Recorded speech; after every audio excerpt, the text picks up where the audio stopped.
কবিগুরু রবীন্দ্রনাথ ঠাকুরের কৃপণ।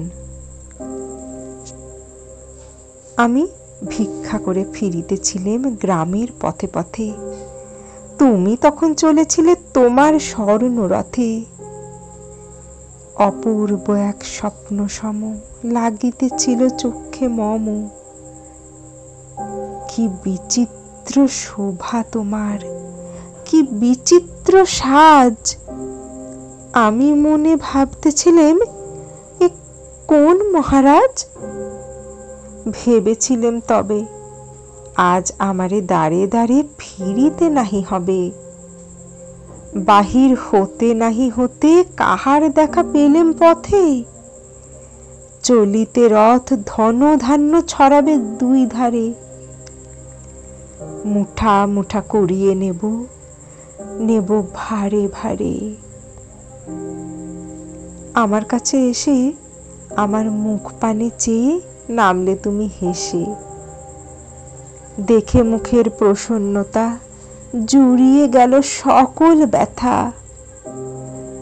হেনকালে কিসের লাগি তুমি অকস্মাৎ আমায় কিছু দাও গো বলে বাড়িয়ে দিলে হাত।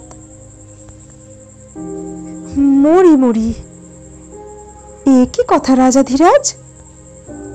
আমায় দাও গো কিছু শুনে ক্ষণকালের তরে রইনু মাথা নিচু।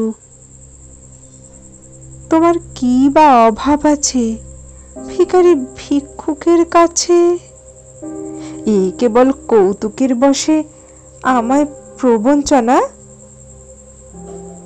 ঝুলি হতে দিলেম তুলে একটি ছোট কণা।